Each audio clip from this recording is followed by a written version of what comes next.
Maverick News presents The Rick Walker Show. Defrag your mind.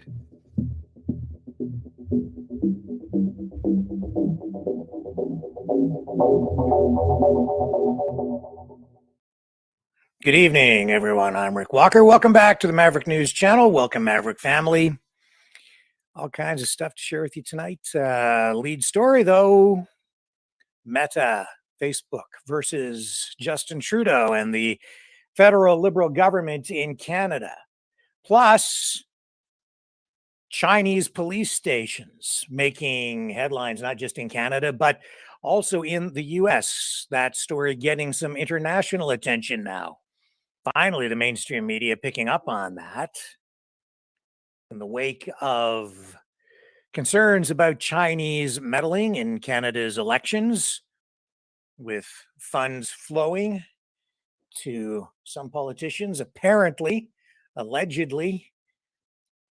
And we'll follow up on that story as well with one member of provincial parliament in Ontario resigning from his post in caucus with the provincial government of Ontario with Doug Ford, the premier there.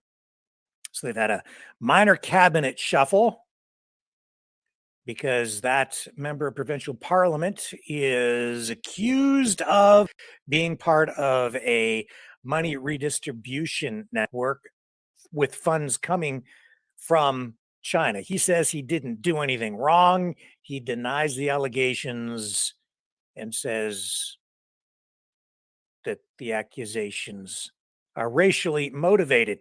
So we'll touch on that tonight as well. We'll look at earthquakes around the world as well, a volcano eruption, and we'll touch on that Wells Fargo bank run that has prompted the shutdown of that U.S. financial institution.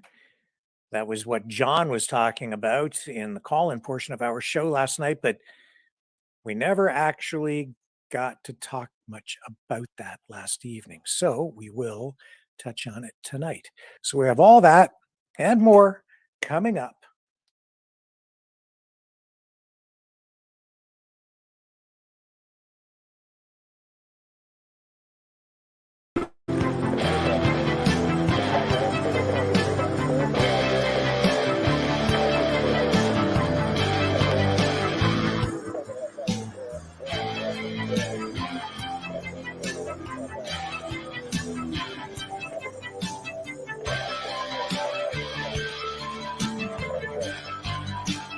Maverick News. Fighting for freedom.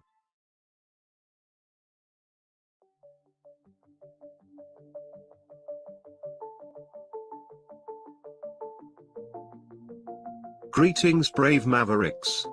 Our quest for truth continues. We go beyond fake news. Together we expose propaganda.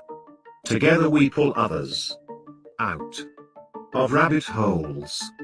We are maverick thinkers. We are all unique individuals, defenders of individual rights and freedoms, credible, trusted, grounded in reality. Maverick News, Maverick News. Defending free speech, free speech. Donate at freedomreporters.com. Do it now. Tomorrow may be too late. Maverick News. The world is watching.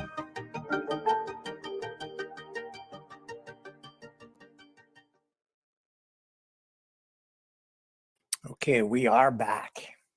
First up tonight, just going to talk about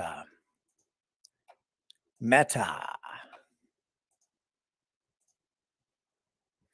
Meta is going to block access to news on Facebook and Instagram if Canada's Online News Act, taking form through Bill C-18, is adopted as is. So Facebook and Instagram, Meta, Mark Zuckerberg's company, they're saying that they would no longer post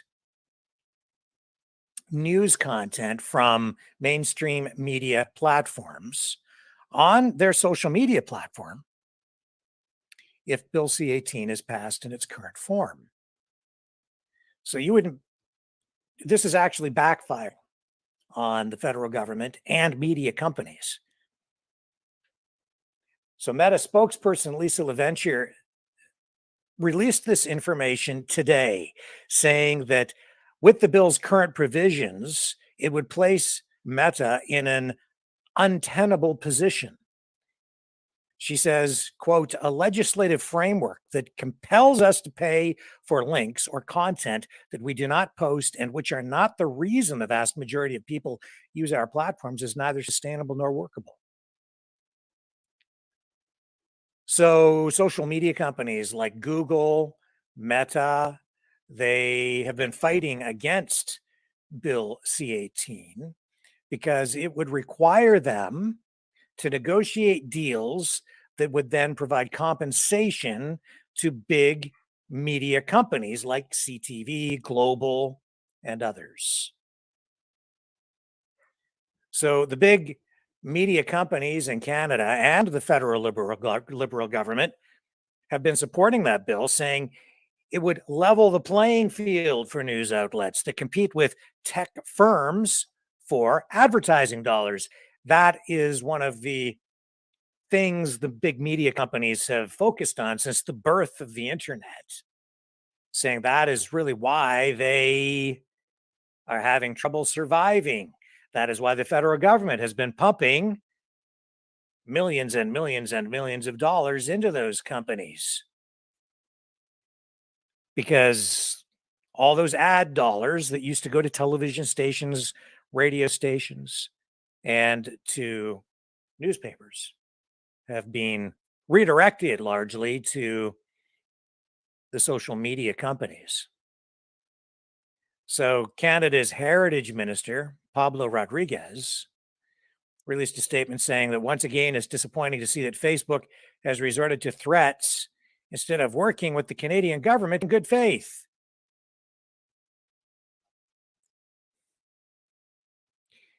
And I guess the tech companies like Google and Meta tried a similar approach in Australia, but it didn't quite work there. So Rodriguez, his remarks made reference to Facebook's move to block access to news in Australia. That was back in 2021. But then Meta backtracked after the Australian government made changes to an arbitration mechanism in their legislation. However, Meta has since threatened to block news access in other countries, such as the US, where Congress was considering similar legislation last year, known as the Journalism Competition and Preservation Act.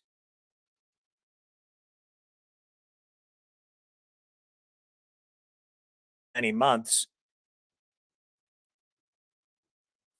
Bill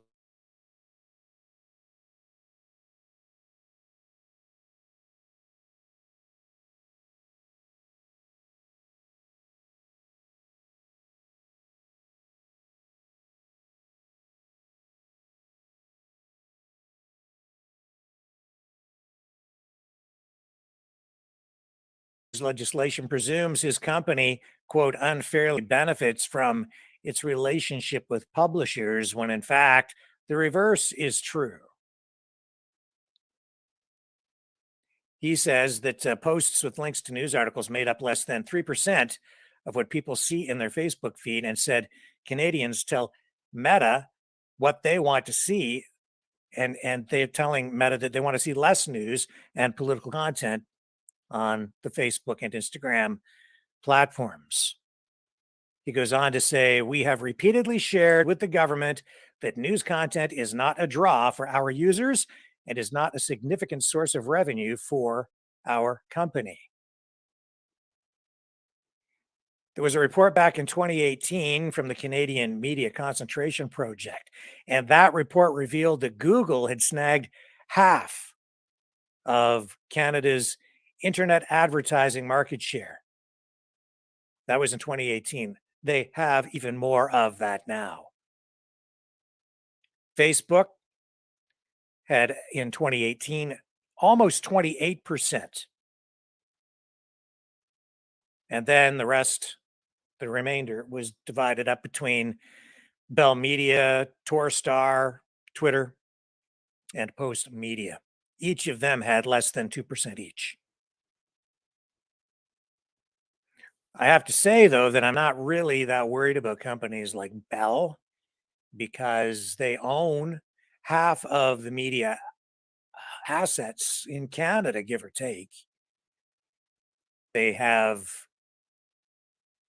investments in cell phone infrastructure, cable, telephone, internet, and then straight up media companies like CTV, Globe and Mail. And then because they share technology and infrastructure with other companies like Rogers, Cogeco, other cable companies, and so on, you know, they bounce off each other's cell towers and so forth. So pretty much if you pick up a newspaper, watch television, listen to the radio, surf the net, in one way or another, those big media companies are still profiting from you in some way. If you use any kind of mainstream media or any of the infrastructure that is in place in Canada to distribute content, that's the reality of it. And those big media companies get regulatory protection from the government, and they get grants and tax breaks as well, all designed to help them when they invest in new capital investments like more cell phone infrastructure or fiber optics. The government backs that up and gives them a handout every single time. If only they would give me a handout for the things that I do and give you a handout for the things that you do and you want to go into business. But they just are not as generous with small and medium-sized businesses. But if you're big, oh, they'll get behind you and they protect each other. It's a symbiotic, fascistic economic model, that is for sure. Public-private partnerships. So we'll see where all that goes. It is, you know, in a way, very much related to Bill C-11, which is about Canadian content.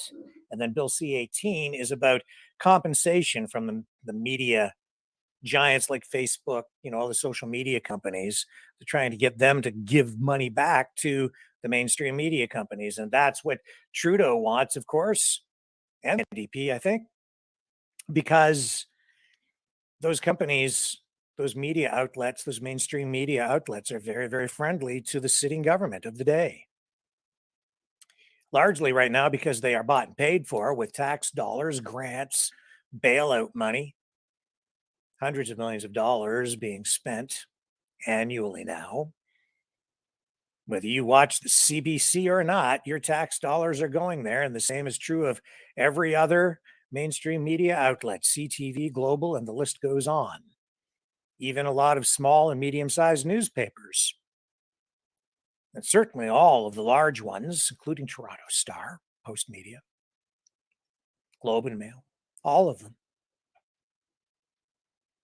But the social media companies firing back. And, you know, Pierre Poilievre kind of had it right the other day when he stood up in the House of Commons and really talked about the oligopoly of the media giants like Toronto Star, Toronto Sun, Globe and Mail, CTV, Global, when he said, you know, that they really are getting a bailout because they've been unable to adapt The technology has changed. It has made it possible for independent producers to go head to head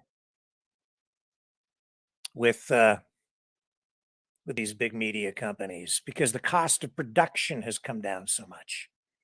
It's very true. You know, when I was working in mainstream media, when I first started, a video camera with the resolution of a VHS videotape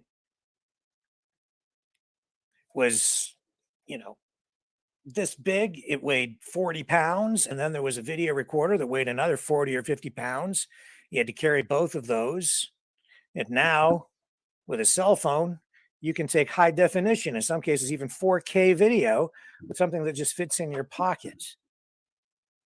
And we used to have big microwave and satellite trucks that you would use to go live from the scene.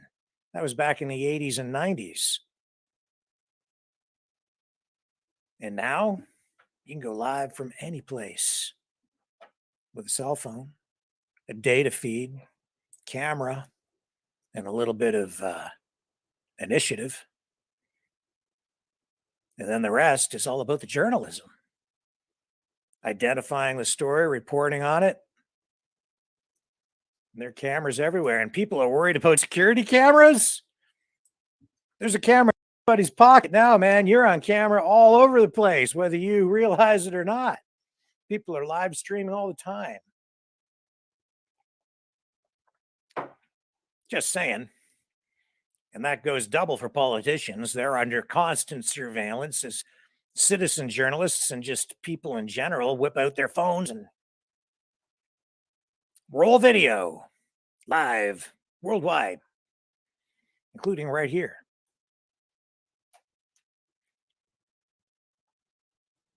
I don't think that those media companies, well, how can I put it? I think that the media companies deserve to be paid for some of their content. I think everyone deserves to be paid for some of their content when they hit a certain threshold. When you're producing actual content that people really want on YouTube, they pay a little bit. And that, I think, is appropriate. You pay for the content on your platform when you are benefiting from it because you're selling ads around it. That's what Google and Facebook and Twitter, that's what they do. They sell ads. And when you're producing content, every time you post pictures, family photos, whatever it is, they're selling ads around that. They're selling you, and you're providing the content. And I'll tell you, it's actually a better deal than the deals quite often that you get from the broadcasting companies like CTV when you're an independent producer. Trust me. It's not that you don't really make money as an independent producer broadcasting on television these days. The way the system is set up. That's why I left Canada with my show and took it to the US. Anyway, just talking about that because it really does affect everything we do here. It affects what you get to see and hear. And I'm curious to know what your thoughts are as well on this issue of censorship and, more importantly, whether you even care if the news content from the mainstream media outlets is carried on Facebook and Instagram. So what we're going to do is we're going to shake it up and do things a little differently tonight. We're going to go to the phones early. We're going to go now. And you can talk about this issue, and then we'll come back and we'll dig into, we'll go to the phones for a little while, then we'll jump off, and we will look at some of the other news of the day later in the broadcast. Stay with me. I'm going to set those phones up. So get ready to dial.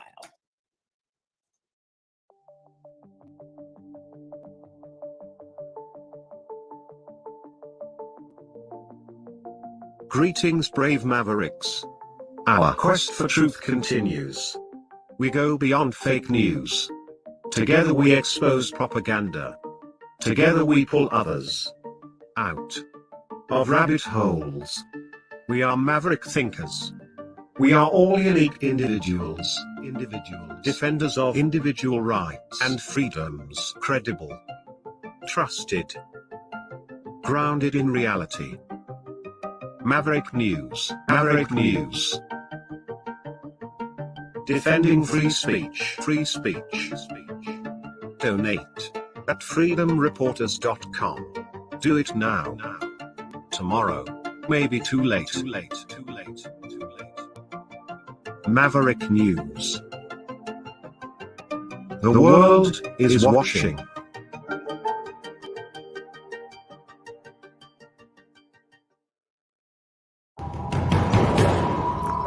We are Mavericks. We say no to the Trudeau and Biden New World Order. And to bugs. Because bugs are creepy and gross. And people should not eat bugs. Maverick News. The world is watching. Hey, no! It's too much!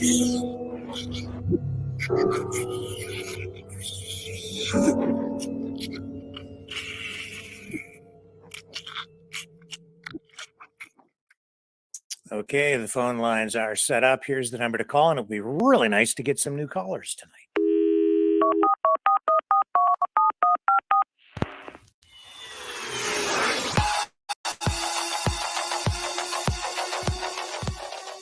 Join the conversation. Call 1-833-975-3733. That's 1-833-975. Free. Speak up. Speak out. Make your voice heard. Maverick News. Fighting for freedom by defending your right to free speech. Be a Maverick. Join us.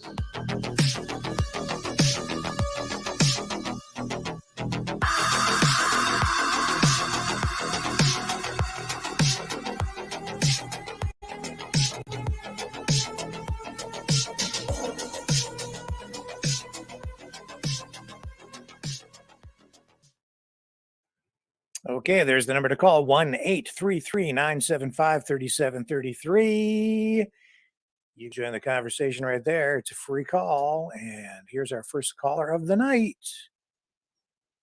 Okay, you are on the air. Hi, Rick.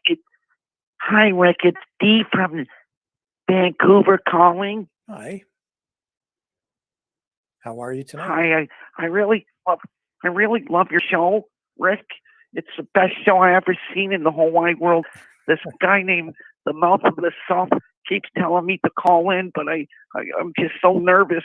I don't want to call in, but he made me call in tonight because he said he was going to donate $100 if I called. Oh my gosh. Wow. Well, thank you for calling in. I want to see if that Leo guy donates $100, Rick. That's why I'm calling in. But I really do love your show, and I don't know where I'm going with this, Rick. But thank you very much for having the show. Can you please move on to the next caller? Thank you. Don't go away. Don't go away. Don't go away. Are you still there? Okay, I'm still here, Rick. All right. Just talk to me about one thing. Just pick a subject that you want to talk about. Anything you want. Well, the Mouth of the South wants to talk about, you know what he wants to talk about, sticking them cameras right in people's asses. You could use your video cameras as an advantage, folks, and you could turn the tables on the establishment if you do it right. And that's what scares them to the bone, Rick. True. Did you really think it was D? Did you really think it was D? No, I saw the number. I know she's chuckling right now. Oh, you saw the number, right? But no, you use it to your advantage. I was on my way for groceries today. A friend of mine took his house cameras last night, 5:30. Somebody shot up the house next door to him. So he sent me the video. Okay. And I thought it was weird. And then we're driving down the road to grab groceries, me and the wife, and we've seen a vehicle they had the whole maybe for a kilometer long, sectioned off. Okay. Yeah. And there's a white vehicle that was in the video that I'm thinking might have something to do with the shooting. So I pick out my phone and I start videotaping it. And this is what I think's going on. I was wrong, 100% wrong. It was somebody that got hit by that vehicle, a pedestrian, right? But they are looking for a white vehicle. But with camera footage, who am I, right? I got camera footage of the vehicle, the house getting shot up, okay, next door to my buddy, and him confronting the gunman, saying, "What the fuck's that? A gun?" And the guy says, "No." In the video, he goes, "No, it's a zip gun." He said, "I'm calling the fucking cops," and he called the police, right? And I got the video of the cops coming to the house and everything, right? Oh. But he didn't want me to share it with anybody for other reasons, right? You know, obviously you don't want any retaliation, but they did, you know, so. Just by having that video, my phone in my pocket, you can turn the tables on everything. There's a lot of shit going on in this city that people don't know about, Rick. Yeah. Yeah. Okay. And I find out fucking light years before everybody else because of the power of the video and the camera, right? Yes. Yeah. Yeah. It's a powerful thing. It is what it is. Well, you can hold governments accountable now because you know what? Look at look at the where was it? Congress there, when they stormed Congress, okay, in Washington, they got the cameras. Now we got NSA, we got the spy agencies out there. You could hear a pin drop in China if they wanted to tune into it. I want to know why there's no audio in that place. Are you joking me? We know there's audio to that video and what was being said. Have you heard any audio on that? No, I haven't. I haven't seen right. That. And you know everywhere, especially Washington with the NSA, there's audio for that video. Now I want to hear what's being said. That's what's going to come out next. Okay, somebody has the audio for that because we, you know, with every video, unless you have it on silent mode, there's audio. Okay, and especially that place there. Yeah. You would think, right? But you can hold governments accountable because, you know, and they hate it. The conservative government, for example, okay, when Polyev came to town, I was filming it, right? And then afterwards, he was doing the meet and greet where people were lining up. I didn't get in that lineup. I don't have the time today for that shit, right? But people were getting in the lineup and getting a still picture with them on their phones. But they stated, "Oh, we don't want any video." Right, so you couldn't take a live video of Pierre Polyev and say, "Hey, man, I'm with Pierre." Ask him a question, right? He didn't put it on his live. Now, they're trying to control things, right? Yeah, right. Where I'm wild, I'm live, and I'm free, my friend. And you know what? Like it, love it, or hate it, fuck you. It's the mouth of the South, and I'm going to report the way that I see it, right? In the way that you're going to see it's live every time. You'll never, seldom ever see me post a video that I filmed earlier in the day. I'm going live, and it's unscripted. And that's the key thing, right? There's no editing because you can't edit a lot of videos. You can re-edit any video. Yeah. Right. So when you go live, that holds people accountable, and that scares people to the core, my friend. Like I said, fuck, I don't need a 38 special or a 357 or the Glock 50 or any of that in my pocket. I got my cell phone. Yeah. Right? Well, they say the pen is mightier than the sword, but the video camera is even more powerful than that. Right. So people need to start using it. I know there's a lot of shy people out there like, "D, you're shy. You got to call in." I was going to make $100 donation, but she don't want to call. Call my bluff. Take a bluff and D, call. I'll give Rick $100, right? Fucking, there you go. With that, you know what, Rick? It's always exciting to be the first guy on your show. People are going to think that it's, I don't know, it's fixed. But we got to sit down and do a spoof of Don Cherry and Ron McLean. You know who's going to be Don Cherry in that one. You people out there, you know who I'm talking about. Well, that, and if Rick had babies with, who were you saying you're going to have babies with? John last night? Yeah, I'm going to have babies with John. Remember you said that, you're going to have babies with John. Well, I can guarantee you the baby's going to come out with nice hair. Well, but we can't go there because the last time they did the experiment on what do we call it, anal fornified babies being made. We ended up that was in 1969. They tried it on a woman named Margaret Trudeau. Okay, and what did we get in the end? Justin, the first anal living baby. Okay. You know where I'm going with it. I hear you. That's what we have today. Thanks, Rick. Thank you, Leo. Yeah, this is almost a family show, so we have to be careful. It's a family show, so D, get your shit together. Call, make me pay. Show me the money, baby. I got it. Now, Rick, you want her to call too. Bye. Of course. Okay, thank you, Leo. And yeah, you can join the conversation at 1-833-975-3733. That's 1-833-975-FREE. We'll take one or two more calls maybe, and then we'll move on to other news. It's a little unusual for us to go to the phone so early. We're just going to break it up a little bit tonight. But let me take a brief break while we get the next callers in the queue.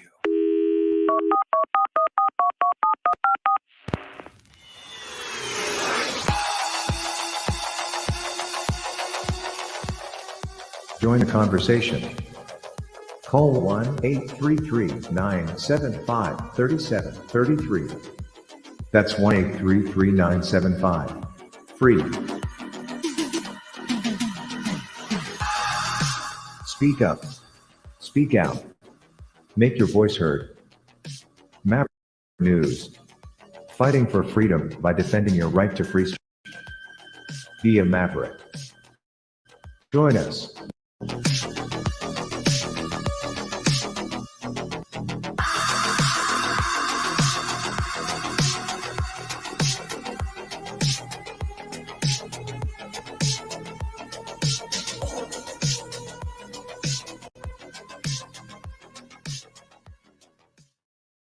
Okay, and we are ready to go to the phones now with John, who I'm going to have babies with. Hello. Every time I call, someone calls me on a private number, and they don't talk. It's just, I don't know. Not just you, other people too. Where's the volume on this stupid? I don't know. Yeah. So I tell you, Rick, this whole world, everybody wants to know everybody's dirty laundry, and so it fails. I'm on the phone, I get a call, private number, or spam or whatever, but it's something stupid. All the time I delete the number and they call back. It's like they got that number there so they can track. I'm being tracked. I'm pretty sure. Also, yeah, my provider, they want me off the system I'm on now, which is a secure system. It's not digital. And TV, phone, internet, and they want me to go to this digital system that they fantastic system for less money, for less money. Right now, they keep boosting my price up, Oh man. Anyways, the fee's so high now that Monday they're coming over to switch everything over and save myself about $80. Big deal. But the thing is, they're trying to sell me monitoring systems for your home. Like you can put a camera outside. I said, I don't need that. I already got one. Yeah. Trying to sell me cameras for inside. You can see it on your cell phone, but you can go to work and someone calls. I don't need Cameras it. are everywhere now. Someone's always. Yeah. Huh? Cameras are everywhere now. They just want to track. Yeah, and they want to sell you a security system for your home, so they can charge you more for your but package. Cheap. Yeah, $20.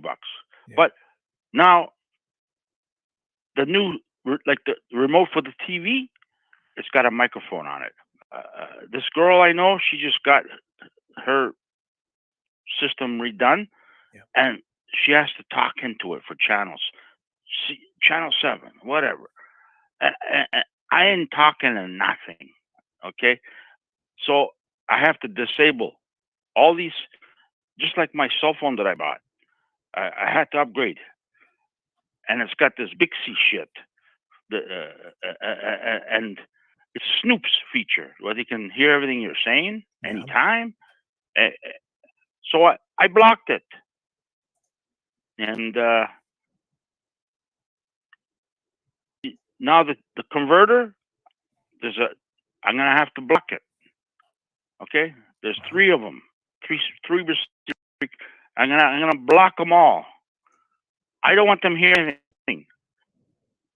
I've got another converter for another system. Same thing. I blocked it. My iPad, everything's blocked. Bubblegum, tape, done. You know, bubblegum works the best, man. Put it over the speaker. Piece of tape over there. It blocks everything. It blocks. You're blocking what? The microphones and the cameras. Yeah. I don't need it. Yeah. I don't need it. My cell phone, that one, it's got Bixby. I can't block it. I can't take it out. I can't uninstall it. So you're really worried. So, you're worried okay. about them listening to you all the time and watching you. Well, I'm not worried about it. I got nothing to hide. I'm just trying to find a way. Everything you buy today is got Snoop system. Your cars. That's why I bought an older car, because it doesn't have all the Snoop systems in it. Everything. What about your everything phone? you do today? What about your phone? Well, my phone, I don't take it with me. Believe it or not, only when I go to a concert, take pictures, video. I don't take it with me, and if I do, I put it in the glove box. They still can track you. I turn the location off, but I don't think it's off. It might say off, but I don't think it's off. Yeah. Yeah. I know people who track their girlfriends on her cell phone. They know exactly where she goes. I go, man, are you jealous, man? What's the problem with you? You're stalking her. She know this? No. But they go, she just got it at the store now. It's like Uber, Rick. See, my wife, wanted me to put a tracker thing on my phone, and that was okay for her to do it to me. But if I guarantee you, if I wanted to do it to her, that wouldn't fly.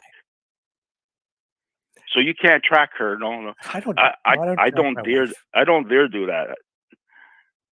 I'll be missing a pair if I did that.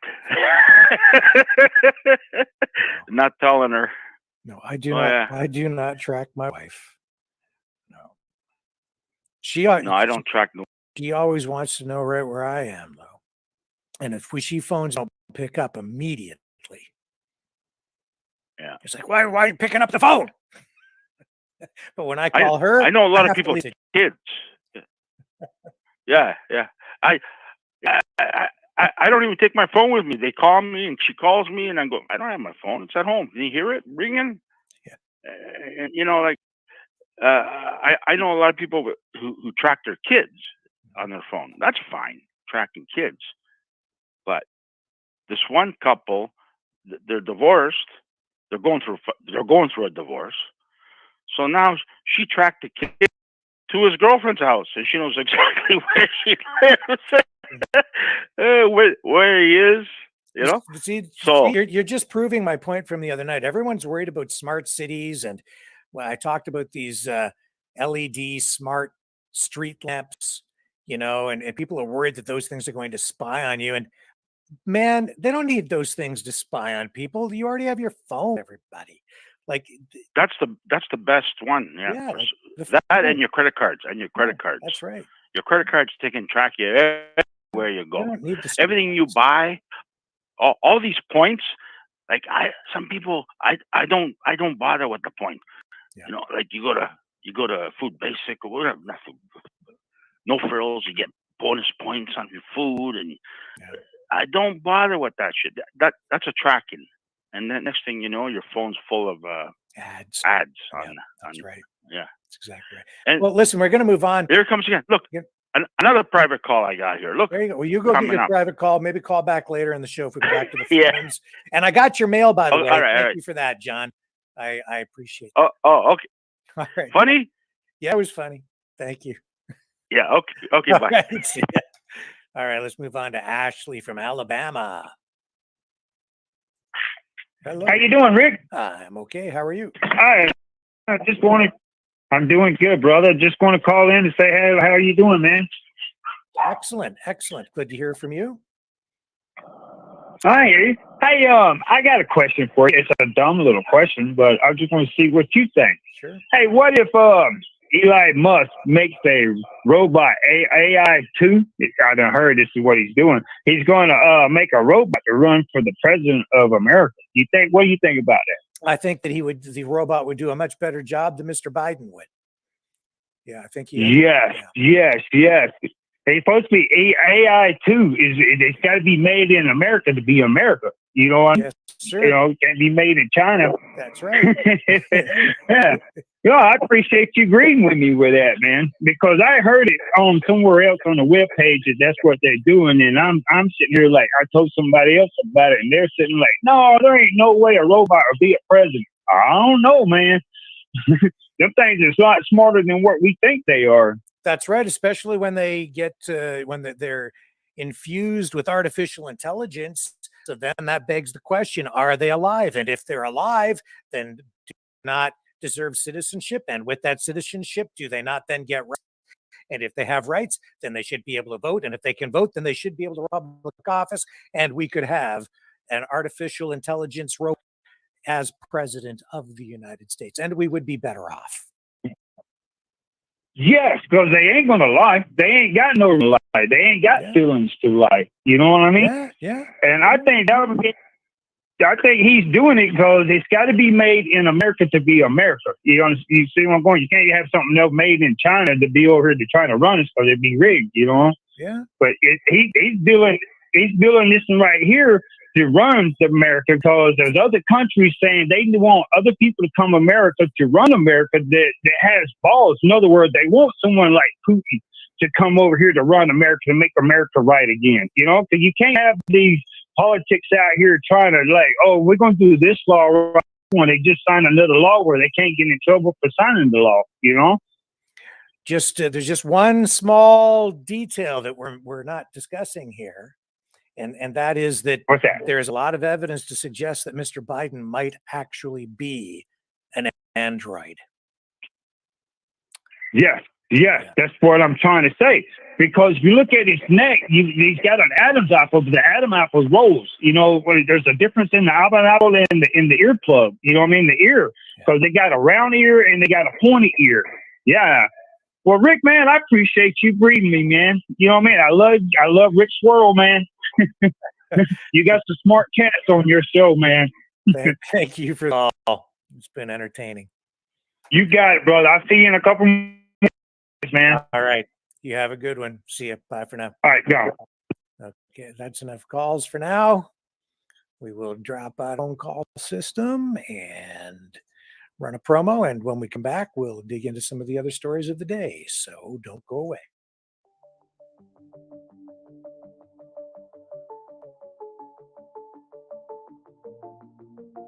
Greetings, brave Mavericks. Our quest for truth continues. We go beyond fake news. Together we expose propaganda. Together we pull others out of rabbit holes. We are maverick thinkers. We are all unique individuals. Defenders of individual rights and freedoms. Credible. Trusted. Grounded in reality. Maverick News. Defending free speech. Donate at freedomreporters.com. Do it now. Tomorrow may be too late. Maverick News. The world is watching.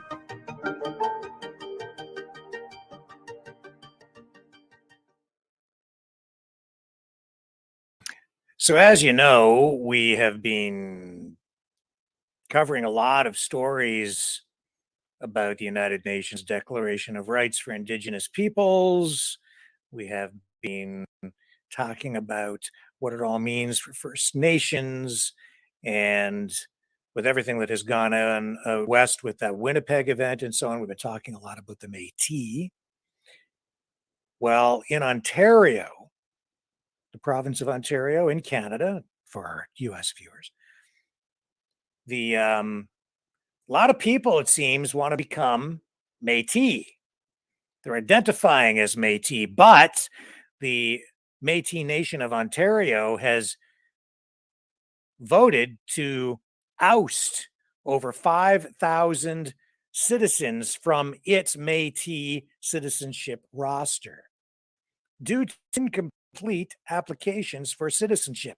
So what is a Métis? If you're in the US or maybe you don't know, Métis is like a First Nations community, if you will. But it's comprised, if you're Métis, you're generally of mixed blood. You are half European, half Indigenous, but born here, I guess, or you could be adopted into a Métis family. It's a little bit complicated. According to the MNO president, Margaret Froh, some of the Inca files that are being rejected for people who want to become or be recognized as Métis.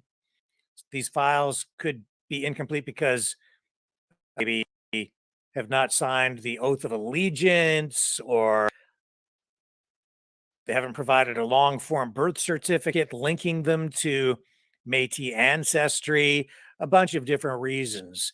It's also quite apparent that in various parts of Canada, a growing number of people who are probably not Métis are trying to be recognized as Métis because they want the same right as people in the Métis community. In other words, they want to become Indians for a variety of reasons. Many of them related, I think, to UNDRIP, the nation's Declaration of Rights for Indigenous Peoples, which in an accelerating fashion is beginning to reshape Canada, Canadian sovereignty, returning sovereignty of the land back to First Nations communities in any respects, and changing the nature of the relationship in the federal government and First Nations peoples. Well, we have this with Margaret Froh from the Métis community in Ontario, the Métis Nation of Ontario. She is the president of the organization, and this is her talking a little bit about this, I will call it a phenomenon of people trying to become Métis, and many of them, over 5,000 now, of those applications being rejected. Ontario did on behalf, frankly, of all Métis, all the way to the Supreme Court of Canada before that had any meaning, before Section 35 had any meaning. And then, of course, over the course of the last 20 years, since that victory in Pali, we've continued to evolve. Our registries have continued to evolve. Part of the work that we did as Métis governments, all together under the umbrella of the Métis National Council, before we went to the Supreme Court in Pali, was come together to put forward a national definition of who are the Métis. We wanted to make it very clear to the Supreme Court, it is Indigenous peoples themselves that determine who they are and who belongs. And so we did that. We did that together. We advanced that case to the Supreme Court. We got the victory in Pali. We've been implementing that victory ever since. And one of the things that the court said in Pali, they spoke to the critical importance when you're proving Métis rights of objectively verifiable citizenship registries. And with the Pali decision, we finally see some investment from government into supporting our registries. So over the course of the Métis Nation of Ontario, by the way, is turning 30 this year. So it's a big year for us. Obviously, the communities we represent are much, much, much older than that. But over the course of the last 30 years, we've gone from having zero resources and an older, outdated definition to updating it to a national definition, working with other Métis governments, to finally having investments in our registry, to where we are today, having gone through this independent, third-party, very transparent review of all of our citizenship files. We have a state-of-the-art citizenship registry that is comparable, I would say, to it is, bar none, I would say, one of the leading Indigenous registries in this country. So turning to another topic, the MNO recently signed a self-government implementation agreement with the federal This is from the government. Aboriginal What People's exactly Television does this Network, mean by the for way. Métis To give them citizens? credit. It's a further advancement in that recognition of those inherent Métis rights of self-determination and self-government. We had signed. Oops, something happened there. We lost our feed. Hang on. Come on. Do we have an internet problem? Just give me a moment, see if we can fix this. We'll try and reestablish the connection. Seem to have an internet problem here, folks.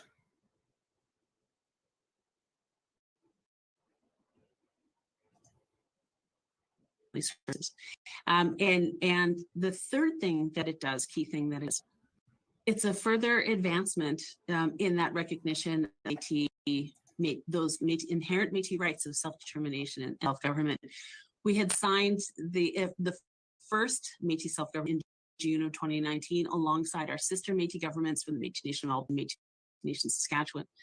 And it immediately recognized, we represent rights-bearing Métis communities that have inherent rights. It recognized our mandate to implement those inherent rights, and it put us on a very clear step-by-step to transition to a fully recognized Indigenous government and Canadian law. What the new agreement that we just signed, it confirms what was in the original agreement, including that the MNO is a recognized Métis government for the communities that we represent in Ontario, and that we're mandated to represent them in terms of implementing those inherent rights. But it also immediately recognizes the MNO's lawmaking powers in those three core governance areas. So citizenship, leadership selection, and our internal operations, or our governance, as well as in the area of Métis Child and Family Services. And the third thing that it does, key thing that it does, is confirm that Canada is committed to reaching a self-government treaty with the Métis Nation of Ontario that's going to ensure that our self-governing rights are constitutionally protected under Section 35 of the Constitution Act. And so this is, as we've been saying, especially as we're engaging with Canada around things like the UN Declaration on the Rights of Indigenous Peoples Act and that action plan Canada is developing, recognizing and supporting Métis self is reconciliation in action. It's consistent with UNDRIP, and it's, as well as moving forward with establishing a clear process to support the resolution of historic grievances or claims from Métis communities. But again, Métis self-government and supporting that is in fact reconciliation in action.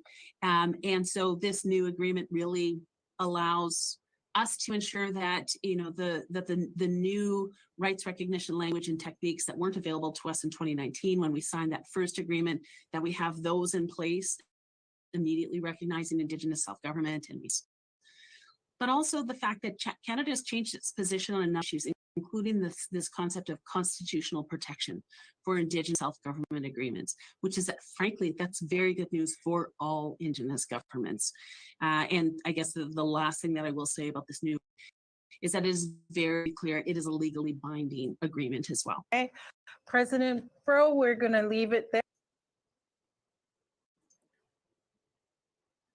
So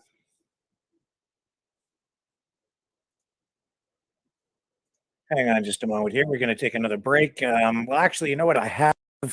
This is related to that. And this is a UN expert on indigenous rights. And this is Jose Francisco Capse of the United Nations Special. He's a UN Special Rapporteur on the rights of indigenous peoples. And he is on a 10-day visit to Canada examining the issues surrounding First Nations, Inuit, and Métis as they relate to the implementation of UNDRIP, or the UN Declaration on the Rights of Indigenous Peoples. And this is a news conference where he explains a little bit about what he's doing. And his visit here will accelerate, I think, the implementation of UNDRIP in Canada. It's transforming the country, folks. It truly is. Hang on just a moment. Territory of Anishinaabe Algonquin Nation. In my capacity as the United Nations Special Rapporteur on the Rights of Indigenous Peoples, I am pleased to share my preliminary observation and recommendation at the end of my official visit to Canada that took place from the 1st to the 10th of March 2023. The purpose of my visit was to understand, in the spirit of mutual cooperation, constructive dialogue, how Canada implements the Indigenous peoples in order to identify good practices and possible obstacles, and to present recommendations for overcoming the challenges I observe. My final assessment and recommendation to Canada will be presented in a written report to the Human Rights Council at its 54th session later this year. Unfortunately, due to the limited time we have, my preliminary observation will not reflect the full range of issues brought to my attention, nor all the initiative of federal and provincial related to rights of Indigenous peoples. Let me start by thanking the Government of Canada for its cooperation with me, with my mandate, by inviting me to visit, for the welcome extended by its representatives, and for its openness and cooperation before and during the visit. I also offer my deep gratitude to Indigenous peoples who welcomed me to their territories, especially those who traveled to share their stories and concern with me. I am inspired by their strength and determination to continue defending their rights and seeking justice. I would also like to thank the government of Quebec, Manitoba, and British Columbia for the cooperation extended to my mandate. I regret that the government of Alberta declined my invitation to meet, especially considering the concerning situation of Indigenous people in the province. I acknowledge the progress made by Canada towards the promotion and protection of the rights of Indigenous peoples since the visit of my predecessor in 2003 and 2013, and the many efforts by Canada to implement the recommendations. During my visit, I was informed of both good practices and possible obstacles to the promotion and protection of the rights of Indigenous peoples. I commend the Canadian government on a number of positive measures, including the passage of C-15, the United Nations Declaration on the Rights of Indigenous Peoples Act, and similar law enacted by provinces of British Columbia. I encourage all provinces and territories to make similar commitments and urge all levels of government to implement this law in accordance with international human rights standards. I will be closely monitoring the process to finalize and adopt the national action plan for implementation of Bill C in consultation with Indigenous people, and I am interested to see how Canada will harmonize the Indian Act with rights set out in the United Nations Declaration on the Rights of Indigenous Peoples Act. Since the visit of my predecessor in 2013, the Government of Canada and its province have taken significant steps to engage meaningful negotiations to transfer governance responsibility to First Nations, Inuit and Métis authorities, and related to criminal justice, child welfare, health, and other services. I just wanted to clarify also because I'm not very clear on the division of Canada that I always forgot to mention their territories. So it's territories and provinces. I congratulate the government of Canada for signing self-government agreement with three Métis nations, the establishment of 50 self-government negotiation table across the country is another important step toward reconciliation and overcoming the negative legacy of colonialism. For this reason, I encourage Canada to provide adequate funding for strengthening this process and promoting a nation-to-nation relationship. Further commend Canada for advancing representative indigenous peoples in political and public life at the highest level by appointing indigenous women to the office of Governor General and to the Supreme Court of Canada. I welcome the final report 2015 of the Truth and Reconciliation Commission, TRC, and its 94th calls to action, and the final report 2019 of the National Inquiry of Missing and Murdered Indigenous Women and Girls, MIYWJ, that include 231 calls for justice. And in 2021, the government of CAP passed a legislation to mark September 30th as the National Day for Truth and Reconciliation to observe the ongoing of residential schools. I encourage all provinces and territories to make the same acknowledgement. Despite the positive measures taken by Canada, Indigenous peoples continue to face serious obstacles to achieving full enjoyment of their individual and collective rights. The current human rights situation of Indigenous people cannot be fully understood without considering the legacy of residential schools and intergenerational trauma they create. Over 150,000 First Nations and Inuit children were separated from their families and forced to attend the government-funded school between 1870s and 1997. In every place I visit, I hear about how Indian residential school, more appropriately termed institutions, fracture familial and community ties. For over 100 years, successive generations of children, many from the same communities and families, were sent to this institution and never returned in numbers that may never be fully known. This experience was largely hidden from Canada's history until 2021 discovery of 215 unmarked graves at the Kamloops Residential School captured the world attention. Investigations into unmarked graves and effort to collect archival information have revealed numerous accounts of Indigenous children who entered residential school, hospital, and mental facilities and went missing, often with no information provided to their families. Children were subject to physical and sexual abuses, and many survivors now live with post-traumatic stress, substance abuse, depression, and other mental health issues. Access to information is critical for these families looking for closure and healing. The Catholic Church, healthcare facilities, and any other institution holding records are encouraged to disclose this documentation.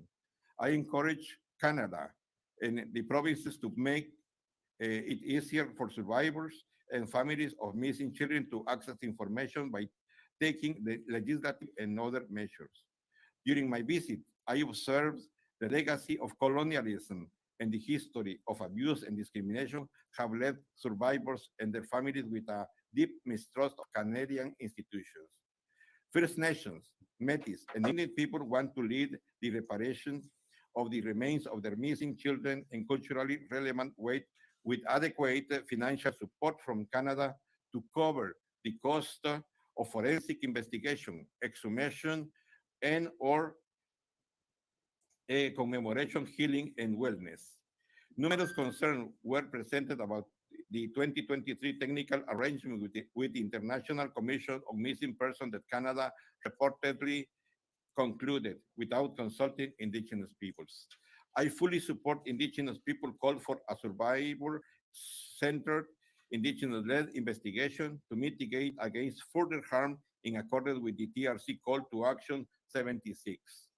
Existing investigation process of burial sites must respect indigenous people law and protocols relating to grieving, death, and burial practices.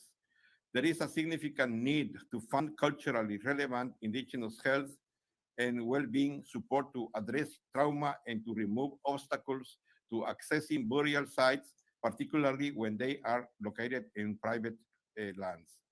I welcome the federal government creation of the National Advisory Committee on Residential Schools, Missing Children and Unmarked Burials, and the appointed of an independent special interlocutor for missing children and marked graves and burial sites. The federal government has also provided dedicated funding for indigenous people to undertake research to identify missing children and unmarked burials. However, concerns were expressed by indigenous representatives that the nature of funding agreement does not allow sufficient time to conduct investigations. It's limited to communities whose land encompass residential schools and does not permit funds to be used for legal assistance, exhumation, and DNA matching. I received disturbing reports about the rise of denialism in relation to discovery of unmarked graves and call on Canada to counter misinformation about residential school with education and awareness raising. Educating the public about the history of residential school requires the preservation of large body of evidence documenting grave and systematic violation of indigenous children's human rights who were forced to attend Canadian residential schools. The Supreme Court of Canada ordered to destroy testimonies and other records in 2027 frustrates education effort and many obstruct future attempts to collective evidence of physical, sexual, and emotional abuse and other criminal wrongdoing, including potential information about the location of unmarked burial sites. I call upon the government of Canada to urgently act to preserve this documentation in cooperation with indigenous peoples. Canada has taken important steps toward recognition and redress of the abuses and trauma caused by residential schools and day schools. The House of Commons unanimously recognized the residential school system as genocide on October 27, 2022, building on the 2015 finding of the Truth and Reconciliation Commission of Canada. The government of Canada has also settled and is continuing to resolve a number of class action claims of survival and their families. However, full resolution of residential school claim is necessary to achieve true reconciliation, including for Catholic church-run institutions and residential schools established by provinces. I call upon the government to favorably settle the claim of Métis survivors and their families. I also learned that some survivors who suffered severe trauma were not emotionally prepared to present claims by the government's deadline, but may wish to do so in the future. In accordance with the general principle of international law, that statute of limitation should not apply to grave crimes like the ones committed in residential schools. I call upon the government of Canada to reopen the claims process for those excluded from initial settlement. Canada has embarked on an important journey towards reconciliation that must dismantle the foundation of a structural racial discrimination against indigenous peoples. The TRC calls for action have shown the way forward and should be fully implemented. As I hear during my visit, indigenous people want the government of Canada to respect their rights on an equal footing, including but not limited to their right to self-determination, land territories, and resources, as well as the right to free, prior, and informed consent. The child welfare system is continuing the removal of indigenous children from their families and communities and reproducing the negative impact of residential schools. Despite comprising 7.7% of the Canadian population, over 53% children in care are indigenous, up to 90% in some provinces. The majority of indigenous children removed are placed with non-indigenous families, which often result in children losing their language, culture, identity, and family ties. Often, the decision to place indigenous children in foster care is due to lack of adequate housing on reserve and sometimes occurs without consulting indigenous peoples. I recall that the General Comment 11 of the Convention on the Right of the Child required that best interests of the indigenous children be interpreted by taking into account cultural consideration and in consultation with indigenous peoples. For this reason, I welcome Canada's passage of Bill C-92, which acknowledged the right of indigenous peoples' self-government over child welfare service. However, it is discouraging to hear that some provinces have challenged this law in the courts. Entering the child welfare system increases the risk of incarceration and of becoming murdered or missing. Indigenous youth make up 8% of the population in Canada, are incarcerated at a rate of around 50%.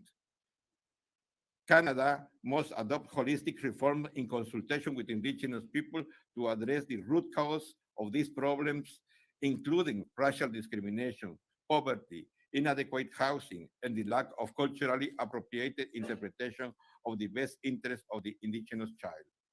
Intergenerational trauma caused by a residential school and structural racial discrimination have also led to present-day crisis concerning missing and murdered indigenous women and girls. During my visit, I was alarmed by reports and testimonies about missing and murdered indigenous women and girls. I welcome Canada's positive response to recommendations of my predecessor and the DRC call to Action 41 to hold a national inquiry. In 2019, the national inquiry was concluded and a final report was delivered that includes 231 calls for justice directed at governments, institutions, social services providers, industries, and all Canadians. In spite of the report of the Royal Commission on Aboriginal Peoples, 1996, DRC calls to action, 2015, the missing and murdered indigenous women and girls call for justice, 2019. The number of missing and murdered indigenous women. Okay, so we're going to pull out of this. We've been on this now for what, about 15 minutes or so. We can't devote too much more time to this particular subject tonight, but this gives you perspective, and it's important to get this perspective because this guy represents the United Nations. And he's here overseeing the implementation of the United Nations Declaration of Rights for Indigenous Peoples, UNDRIP, which is transformational for Canada. Various views on it. We heard from the president of the Métis Organization of Ontario, and we know other people view it differently and much less favorably. So it's controversial. We've shown you videos with Ellis Ross from British Columbia, a member of the provincial legislature out there, who says UNDRIP is dangerous. And you know what my views are. I mean, I prefer made in Canada solutions for Canadian issues and challenges. I would prefer that the United Nations not get involved in our national affairs. Nevertheless, right now, we have to deal with this. The federal government has not only adopted UNDRIP, they've passed additional legislation giving it real teeth because that legislation is written in such a way that it means UNDRIP supersedes the Constitution. So this is very significant. As I say, it's transformational, changing the relationship between the federal government and First Nations peoples. And it's coming from way on high.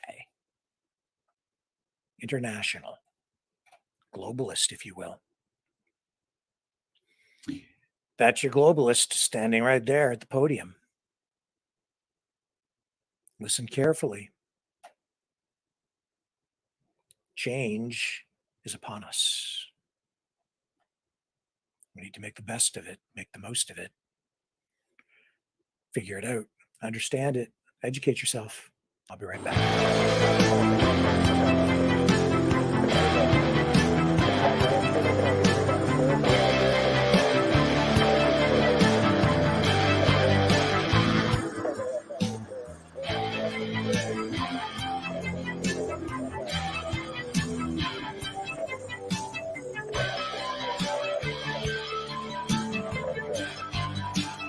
Maverick News. Fighting for freedom. Okay, still a lot of earthquake activity, volcano activity around the world. As I indicated the other night, the one night we had over 500 earthquakes worldwide. On average, normally you have about 55. In Indonesia, the Merapi volcano has erupted, blanketing a nearby village in ash. And in fact, at least 8 different communities around that volcano have been affected by the volcanic ash. Let's just get some footage up here for you so you have a point of reference on this. Hang on just a moment. We're almost there. Here we go.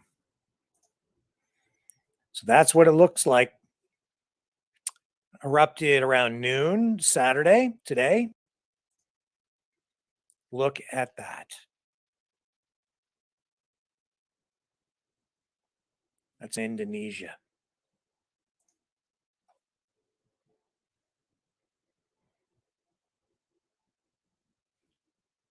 So you have those clouds of hot ash spewing a mixture of rock, lava, and gas.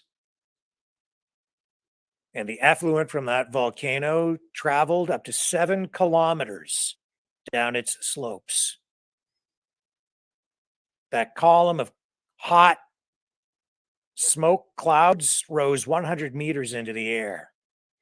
That, according to the National Disaster Management Agency in Indonesia. Fortunately, believe it or not, no reports of casualties so far. But all that black soot blocked out the sun, and the villages around that volcano have been covered in ash and soot. The air is thick with the effluent from that volcano. Look at that.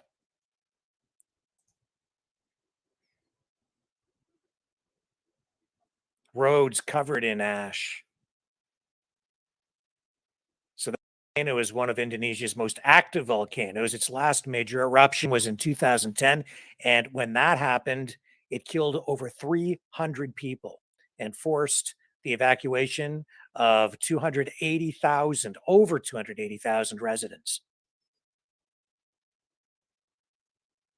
And today's eruption was the most powerful eruption since 1930, when about 1,300 people were killed. An eruption back in 94 killed 60 people.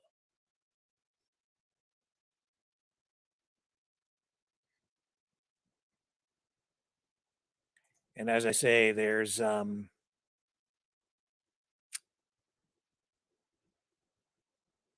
lot of earthquake activity around the globe still tonight. Much more than normal. Why, it's not clear, but it's certainly concerning. Mother Nature, Mother Earth, if you will, is a little bit angry.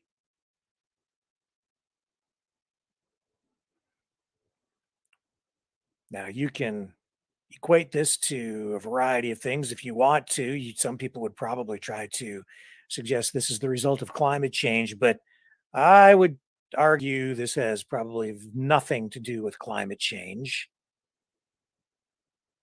because it's coming from inside the earth. The same thing with the earthquakes.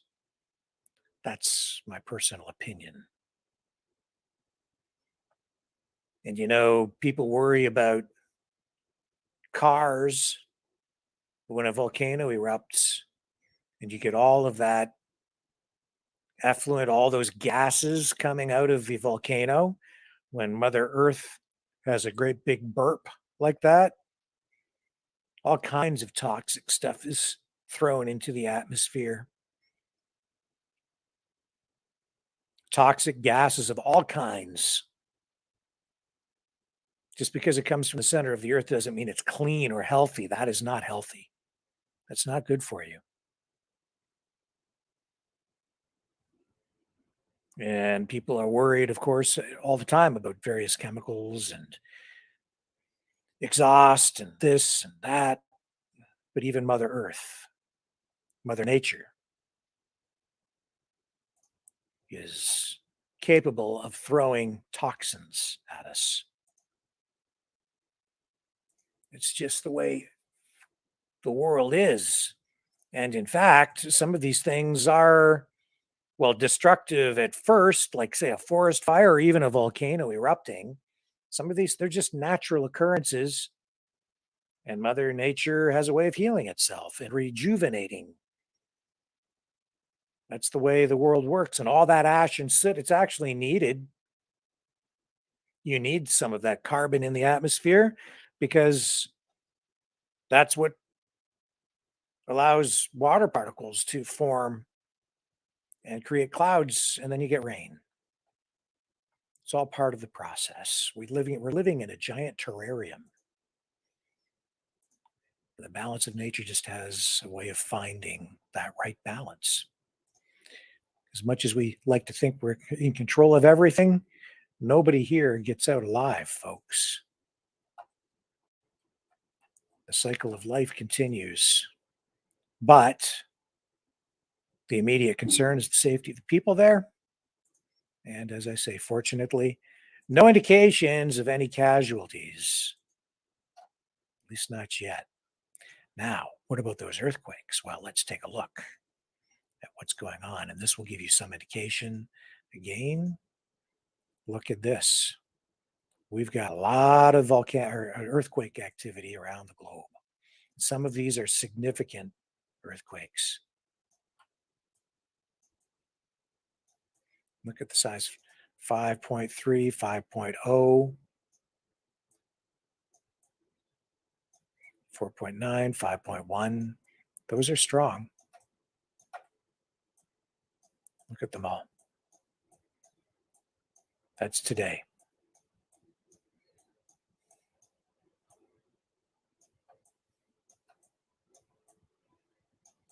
And we know that we had a lot of activity around Turkey.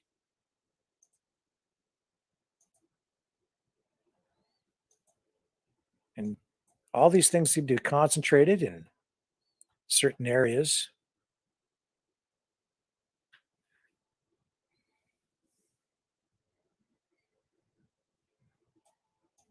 A lot of things affect earthquakes.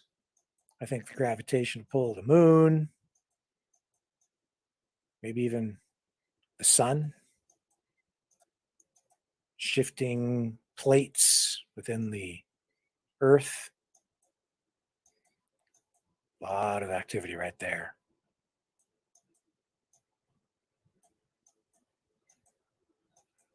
But as you can see here in Canada, nothing.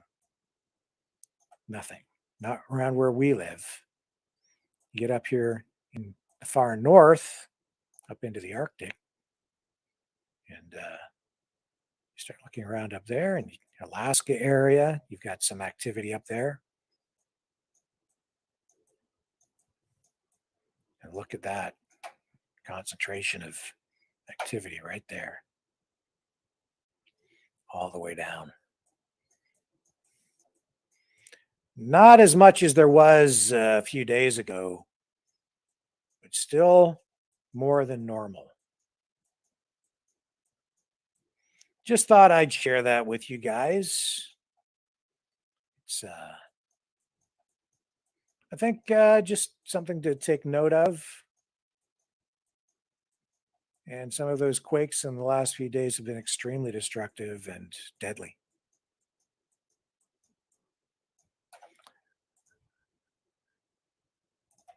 Just worth noting. Just worth noting. Okay, gonna take a break. I'll be right back. Don't go away.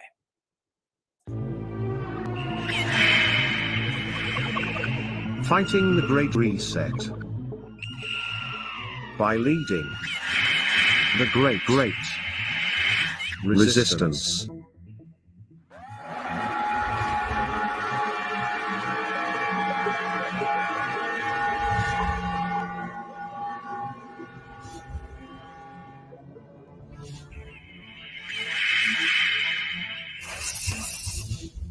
Maverick News.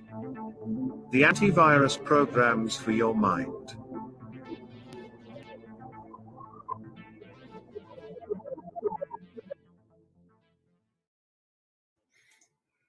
Okay, so Wells Fargo, that was the bank that John was referring to yesterday that is running some big problems.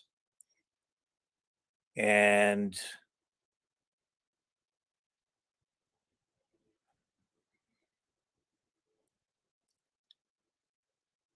let me just check something here. So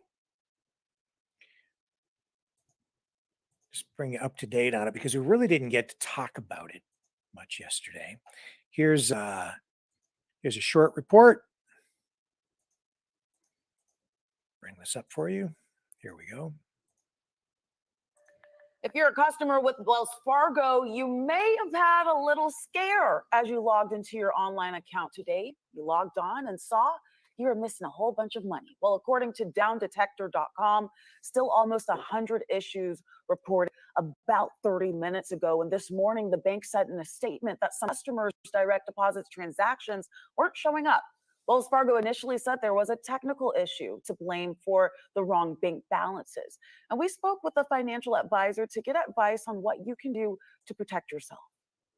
If possible, to have some sort of overdraft protection on your account, so something like this does happen again while the process is being worked on, that you're not overdrawn. That's a little bit difficult for some people, probably many people right now. Yeah, really big headache there. USA Today is reporting that Wells Fargo reps say the problem will be shored up by Saturday and they'll refund fees incurred by this problem. So that was a day ago. And hang on here just a second. So I know that Wells Fargo's customers did report missed paychecks due to a glitch.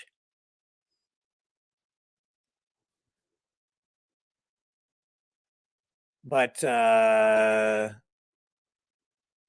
it's not clear what is causing the direct deposit issue. The bank is in trouble. A Wells Fargo spokesperson has told Forbes that the bank is aware that some customers' direct deposit transactions are not showing up on their accounts, but did not provide a timetable for fixing the issue. The glitch comes at a tumultuous time for banks in the U.S., capped by the federal government taking control of Silicon Valley Bank on Friday morning, marking the largest American bank failure since the 2008 financial crisis. SVB's stock plunged more than 60% on Thursday after it reported reduced customer deposits, which put a strain on other banks, Wells Fargo, despite no obvious solvency issues at financial giants like Wells Fargo. The benchmark KBW Bank index declined more than 8% at times Thursday, its largest fall since June of 2020. So I really have not been up to speed on this story. John mentioned it. Some people have sent me some links here. I'm just trying to share this with you tonight to, again, just address it because it was mentioned, but not really properly addressed last evening. So for our U.S. viewers, if you are interested in this, you might want to check online for more details. I'm not going to get too deep into this because it's not a story that I've been actively following. Wells Fargo, it says here in this Forbes article that I've found, has been plagued with a series of legal troubles over the past several years, including a fake account scandal where employees created millions of checking and savings accounts for real customers without their consent to meet quota goals set by top executives. The company agreed to pay a $3 billion fine for the fake accounts of 2020, and former CEO John Stumpf was banned from ever working in the banking industry again. And SVB was shut down by a California regulator after their stocks crashed amid turmoil. So, problems on the banking front. On the U.S. side, the banking industry is somewhat different in the U.S. than it is in Canada. The market is different. The U.S. is much bigger than Canada. The Canadian banks are regulated in different ways. We don't have as many banks in Canada either. And SVB being mentioned here and the way that it has affected Wells Fargo, and I know that there was something of a run on Wells Fargo accounts. There was sort of a run on the bank yesterday, but SVB has been shut down by the California regulator because the stocks crashed. So Silicon Valley Bank Financial has been closed down amid the ailing firm's attempts to seek a buyer and raise capital, intensifying turmoil that prompted concerns of possible government intervention and staggering losses at other banks and among cryptocurrencies. So SVB was closed Friday morning, yesterday, after reports that the bank's parent company hired advisors to explore a possible sale. The agency said insured depositors will have full access to their insured deposits no later than this coming Monday. Shares of SVB Financial were halted Friday morning after they fell more than 64%, after already plunging by 60% Thursday, following an announcement the lender had lost $1.8 billion after selling securities worth $21 billion. The S&P Select Banks Index at one point fell more than 3% Friday and 14% over the last 5 days, including declines with the Dow Jones Industrial Average 0.2%, the Standard & Poor 500 0.7%, and the NASDAQ at 0.9%. After four of the largest U.S. banks lost $52 billion in market value Thursday. So they paired losses. Other banks, including Goldman Sachs, 2.5%, and Bank of America at 0.6%, also posted declines Friday, though JP Morgan is up 1.7%. Issues with SVB Financial, in addition to the liquidation of the crypto banking giant Silvergate Capital, have caused Bitcoin and other prices to drop 11% and 10% over the past 5 days. So volatility, turmoil, even in the cryptocurrency market because of SVB and the problems there. So hold on to your wallets, folks. It's turned into a bit of a ride. Okay, another break, and then I'm not sure where we're going when we come back, but I will return right after this.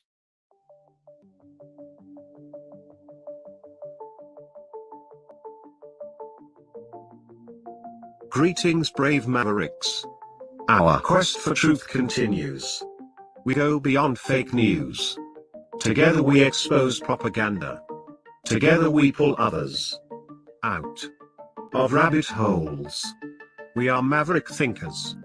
We are all unique individuals, defenders of individual rights and freedoms, credible, trusted, grounded in reality. Maverick News, Maverick News. Defending free speech, free speech. Donate at freedomreporters.com. Do it now. Tomorrow may be too late. Maverick News.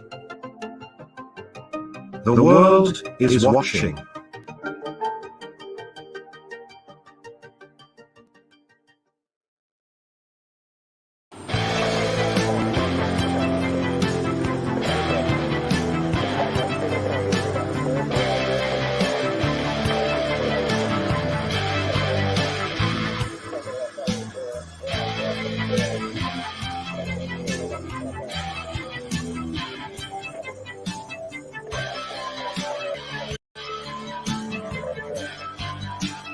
Maverick News. Fighting for freedom.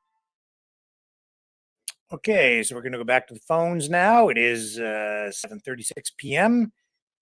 This 11th day of March 2023.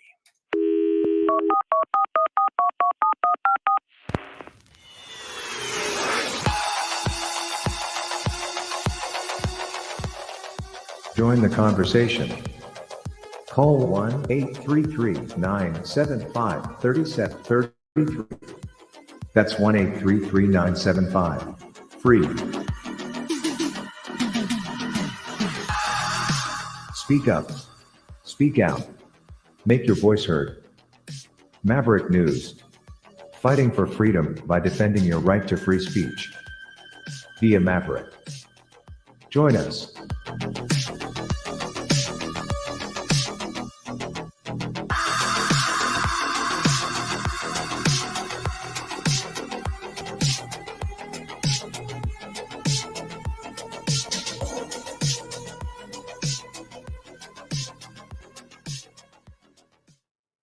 Okay, the phone lines are open, and this is the number to call, 1-833-975-3733.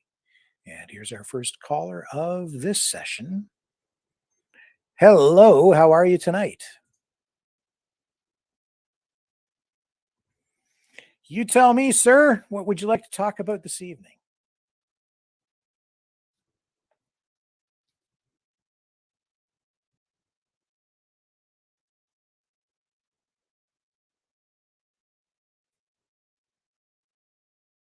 Okay, you go right ahead. Oh, hang on a second. You know what? We got to start over. Your call was not up on the screen, so people could not hear you. They could only hear me. So let's start again. Please introduce yourself. The floor is yours, sir. You want to talk about the earthquakes? Good evening, Rick.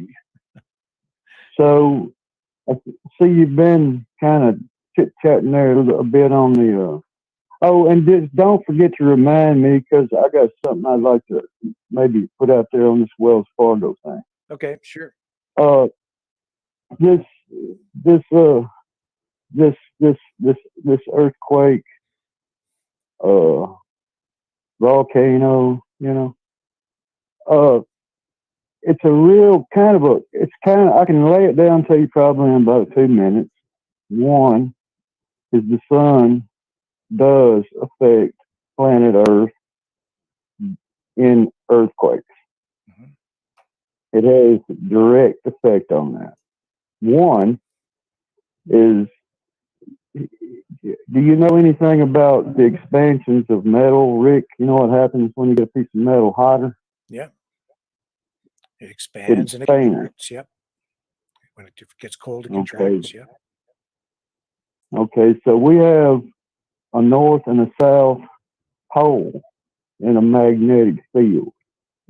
So you know what happens when you hook a battery up to an electric motor on a car, to cause it to spin, it requires a negative and a positive. So we have a negative and positive on our pole. And every once in a while, the sun's going to spit off a little bit extra. And it could cause that just to get a little harder and expand. And inside those plates that we're all riding along on, you're up on the northeast corridor of a rock shelf. Some of the oldest exposed rock on the planet is located up there off the east coast of Canada and Ireland. Yep. Rock that's been exposed the longest in the world. So there's a lot of thickness in there. So it has a tendency to kind of, you're in a boat, Rick. How you like that? You're in a big rock boat. It's true. And we're floating. We're just floating around on top of this big liquid mass with an iron core. Whenever iron comes in contact with a negative and a positive polarity in a magnetic field.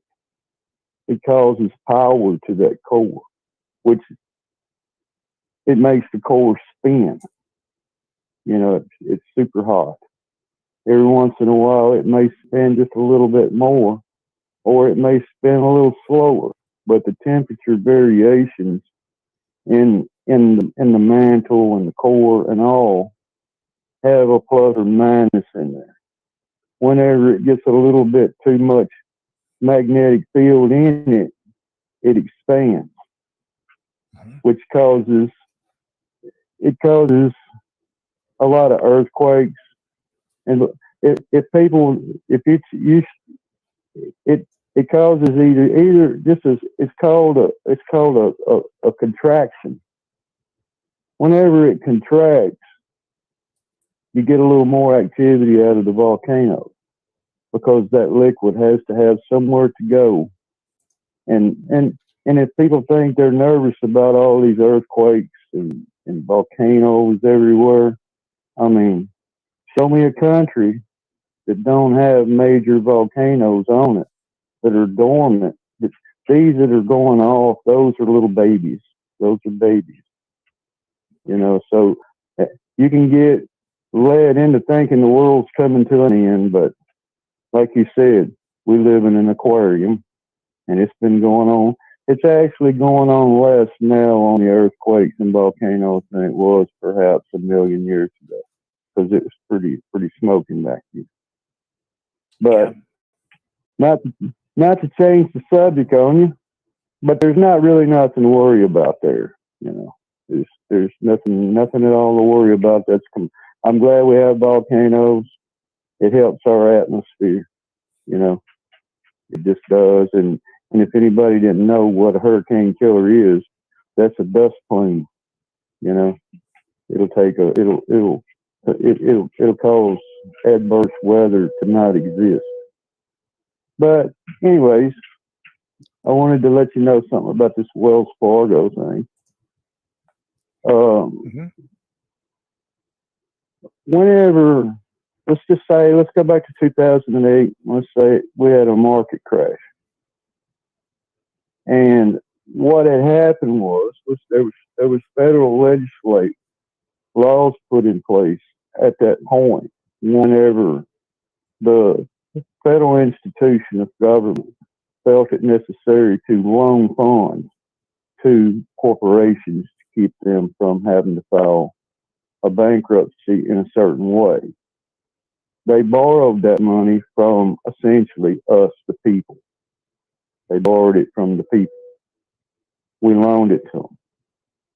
Well, inside that, they wrote adjustments inside of all that, and it's known now as a bail-in, which it authorizes big bank chains and institutions to be able to borrow from their shareholders or their deposits. It's essentially, it leads up to the banking industry borrowing money from the deposits, which it's a well-known fact. There was just something that went on over in Europe not so long ago about the same incident. So whenever an institution feels as though it's really in a pinch for some cash flow, there's a lot of credit out, you know, and it's like they have 265 million plus credit card holders alone inside the country of America. You know, you can only imagine. So whenever the bank has no money coming in, it has no revenues coming in, only because people are just interested, gross. There's nothing's really going on. They're not making any money. They're losing money. So whenever they get in a pinch, they're authorized now to be able to borrow from the depositor. And it's perfectly legal. But then it can cause what they call a cash drought, which means it can be a cash drought. It means that if you run a business to where you have to maintain your business, it's like a check cashing business, for instance. if I needed $30,000 in cash from a bank, it may make things difficult for that situation. So it's either the bank's in serious trouble and it had to borrow the money from somewhere, or somebody made a computing error. But I did probably more than likely, it was probably a bail-in, what's known as a bail-in, that authorizes the company to borrow from the deposits. But moving on, I didn't mean to twist your ear up too much. It's okay. But back on this earthquake thing, planet Earth lives in a place called E0. It's sort of a mathematical equation. It's a sweet spot. Whenever it moves out of that sweet spot in a magnetic field, then it kind of makes things kind of rock around a little bit down there inside the planet. So, I mean, it's been doing it for, I don't know, how old's the Earth, Rick? Oh, I think people guess, but who the heck knows? I mean, it's... Yeah. So, I'm just, I'm out there. I don't mean to blab and blab and blab, but it just kind of, it was, and here's another thing that I've been keeping up with you, is this thing about the train wreck thing. The chemicals get spilled and all that. Yeah. The fact of the matter is BASF or whoever it is who owns those chemicals in those cars, whoever owns the chemical is not the one that's supposed to be responsible for it. It's the person who owns the train. The fact of the matter is, Rick, is if I went up there and said, hey, I want to buy a house here. And then somebody says, no, you don't want to buy a house there. You see, it doesn't really matter if you feel as though your home is your castle. That's your major investment. If you owned a $400,000 house inside that city, and you said, "Hey, I want to sell this house," you can't sell it because nobody's buying. If you know what I mean, Rick. Yeah. And it's the same. It's the same as if somebody runs into me and it's their fault. I expect for those people to have insurance to pay for my vehicle. The fact of the matter is I think that it would be fair that anybody inside that city who feels as though they want to move, they don't want to be nowhere near that anymore. And I think that the company that owns that railroad track with those train cars on there should have to insure that. And all fair, because even if you had to sell your house and move to another city, good Lord, good Lord. You're going to try to sell a house to somebody. It's not going to buy it. You're going to try to maintain your payments, your insurance, your mortgage, your car payments, your kids' school, and everything else. You got to go through that. And go and find another house and be able to afford another house to move into and hold for. Something's going to be done about the house that you were living in. So I think that they should draw a circle around that town out about 20 miles, and I think that the railroad company should own it. Point blank. And as far as what went up into the air and what got spilled into the ground, there's probably an average of that all the way across the United States every day that gets spilled at gas pumps, at gas stations, all these spots at the pumps and everything else. People don't really think about it, but it happens.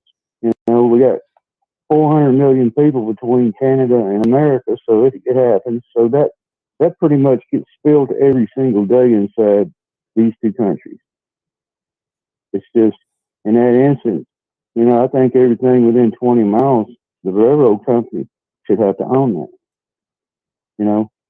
Yeah. Because down here in the Gulf, when they spilled the oil, the BP incident, they used a chemical that causes the oil slick to solidify. and sink to the bottom of the ocean. You know, turns it essentially into a black rock sitting on the bottom of the ocean.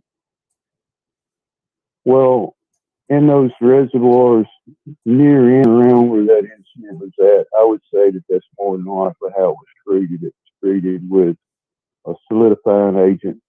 It's laying on the bottom of the streams, and anytime anybody walks in it, it's never going to go away. It's never going to go away. Mm-hmm.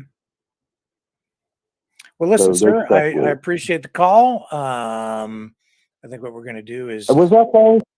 I'm sorry, what's that? Was that first? Was that first? You were. I beat Mouth. I don't know if you were first. Beat Mouth of the South. For this session, anyhow, I think you're first, yeah. Yeah. Okay. Well, anyhow, man, if the women don't find you handsome, they'll at least find you handy. You know who says that, hey? Yeah, well, I'm working on both, so it's always a challenge. Oh, yeah, just close your eyes. It's worse when you get older. For sure. Thank you very much for calling in. Yeah. Okay, all sir. Right, have a great night. All right. Let's pull out of this, and we're going to deal with a couple of other stories when we come back right after this break. Don't go away.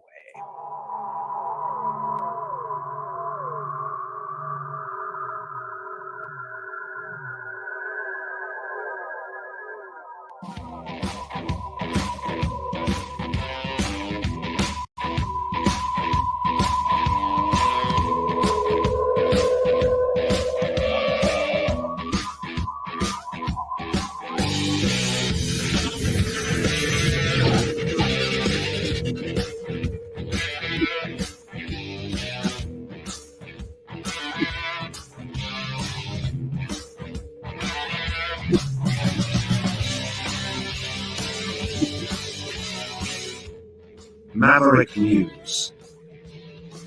The world is watching.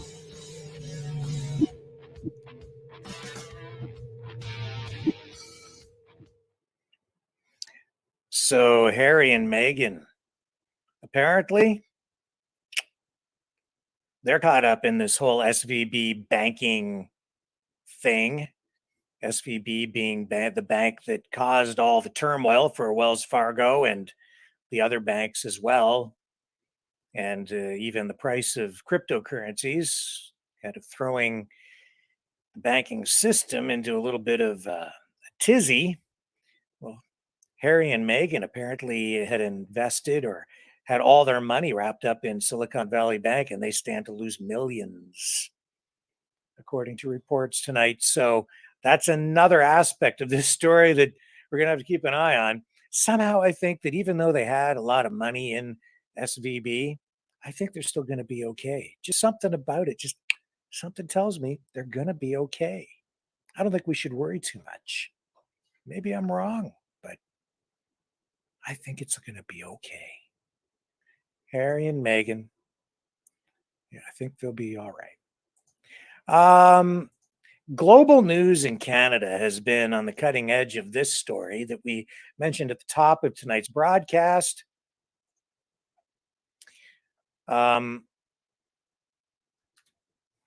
Vincent Ke, and I was pronouncing his name incorrectly last night. I apologize for that. He is not a politician that has really been sort of on my radar. He just hasn't been, super high profile, but he is now. He has resigned from the Ontario Progressive Conservative Caucus because of allegations of involvement in 2019 election interference. Specifically, this relates to alleged Chinese money flowing into the hands of some politicians in Canada, and that money potentially influencing election outcomes in some ridings, but not apparently the overall outcome of the federal election. I don't know. But he has resigned from the Conservative Party. And this follows a report from Global News of allegations by intelligence sources that Ke was involved in an election interference network directed by China's consulate in Toronto. And, you know, I've had some people say, oh, come on, China isn't really involved in influencing elections in Canada. This is just China-phobia. No, I think there's genuine evidence pointing to Chinese involvement and attempts to influence the elections here in Canada. Absolute evidence. It's an issue. And we've seen that information leaked from the Canadian Security Intelligence Service in Canada to the media, and Global has to get the credit for these stories because they have been breaking them. Now, in this case, they have new allegations against this politician. He denies those allegations and has said that he's being targeted because of racism. Ke represents the Toronto area riding of Don Valley North. And he says in this quote, while the Global News allegations about me are false and defamatory, I do not want to be a distraction to the government and take away from the good work Premier Ford is doing for the province of Ontario. That was in a statement that he posted on Twitter. He will now sit in the provincial legislature as an independent. He offered to step away from the Ontario PC caucus, according to Caitlin Clark, a spokesperson for Doug Ford, Ontario's premier. Premier agreed and has accepted his resignation effective immediately. And this statement from the government also says that while the allegations against Mr. Ke are not proven, they are serious and deserve his full and undivided attention as he works to clear his name. And this, of course, is affecting directly Prime Minister Justin Trudeau, because the bulk of the concern is focused on the federal elections and federal politicians, and mainly liberals who may be caught up in this. The Prime Minister has been doing his best to avoid calling a formal inquiry into Chinese election interference, foreign interference in Canada's elections. And in this case, as I've said on previous evenings, these allegations seem to be finally sticking to the Prime Minister. Trudeau has been covered in Teflon because the media has generally been running interference for him. Cover. Not so much with this. The media is latched onto it. Global is going after it, and the other media is following. So there may be some accountability to be had here. This is far from over. And even though Trudeau has appointed this rapporteur to review the situation and make recommendations that could include a recommended inquiry, it looks in many respects like it's a delaying tactic. There's also some suggestions that Trudeau might prorogue Parliament. In other words, suspend Parliament in order to avoid further scrutiny on this issue. And there's been a lot of talk about a possible spring or summer election, or maybe a fall election, an election sometime this year. But with this, he might just choose to wait. This issue, this is a hot potato. It's not one that Trudeau's going to want to be holding on to heading into an election. This could hurt him. And yet, Poilievre has been slipping in the polls in spite of this. And the most recent polling that we showed you earlier this week suggests the Liberals would actually be reelected with another minority government just by a hair. very, very close between the Conservatives and the Liberals in Canada. And those attacks against Poilievre, honestly, as I've been observing, coming more from, I think, the freedom movement. There is a choreographed smear campaign, for lack of a better description, against Poilievre. And it's coming from the freedom side, the freedom community. How do I know that? Because I know who the freedom players are. And they're the ones who have been most aggressive and consistent with the attacks online, with videos that they've been creating and so on. And I would say that that's probably happening for a variety of reasons, because some of them are PPC, People's Party of Canada supporters. Other ones have other motives, I think. A variety of motives. The strange thing is, I think that with the way the numbers work, these attacks against Poilievre pretty much guarantee that if they continue, and Poilievre's support as the leader of the Conservative Party of Canada, if that continues, it's pretty much going to guarantee that Trudeau will be reelected, even with all this controversy surrounding Chinese involvement or meddling in Canada's federal elections. That makes me wonder sometimes about the motivations of those people making those hit videos, hit pieces on Poilievre. What's their real motivation? Is it just to benefit the PPC, or is it something else? Because in many cases, some of the players, their political affiliation is not really clear. We might look at that in more detail over the next few nights. In any event, what we are going to do is take a brief break, a couple of more stories to deal with when we come back after this.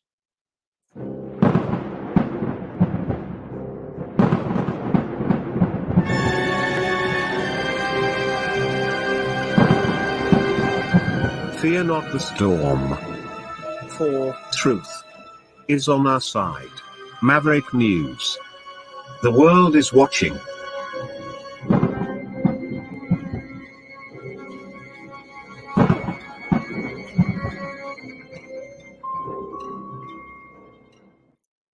So here's a video that has been generating a lot of views, and I'm not going to run the whole thing because this is a video that apparently, and it's shot from a distance, but apparently this is Ukrainian soldiers shooting other Ukrainian soldiers who are making their way to Russian forces to surrender.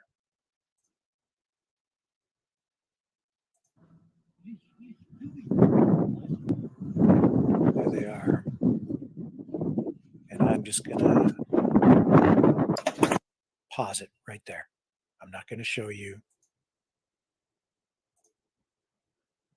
See the three soldiers, I believe it's three.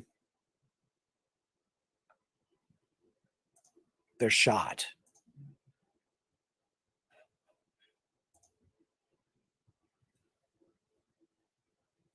You heard the gun being loaded. That's the reality of war. That's the reality of what's going on over there.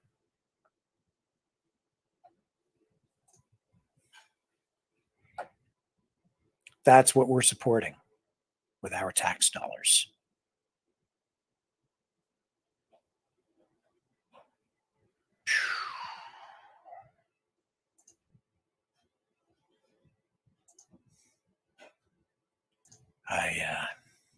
I don't know.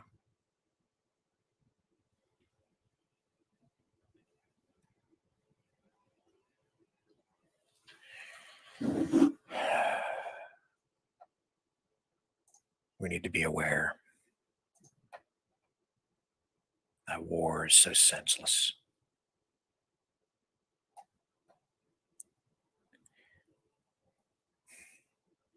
Let's just take another quick quick break. I need to gather my thoughts. And when we come back, the world according to Gary. Don't go away.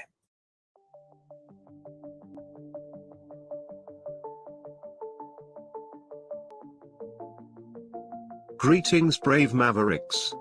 Our quest for truth continues. We go beyond fake news. Together we expose propaganda. Together we pull others out of rabbit holes. We are maverick thinkers. We are all unique individuals, defenders of individual rights and freedoms, credible, trusted, grounded in reality.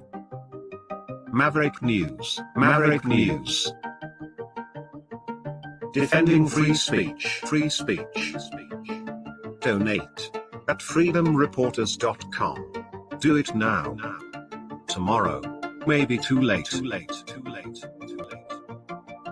Maverick News. The world is watching.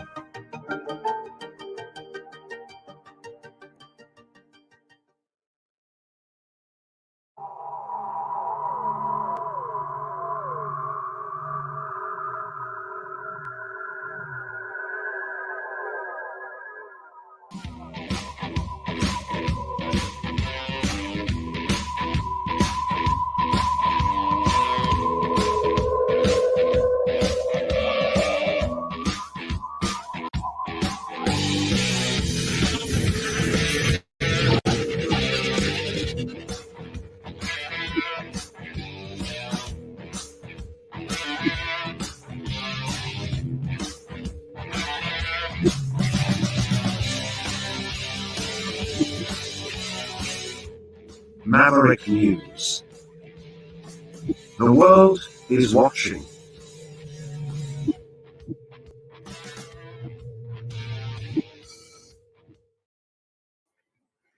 Okay. And I don't know how you guys feel about this, but clocks are supposed to jump forward. I think tomorrow. But the US is talking about doing away with the daylight savings time thing. So tonight you're supposed to put your clocks ahead an hour so that at like 12:01 a.m., right? Clocks go ahead, and then that gives us more daylight. But legislation in the US could put an end to that.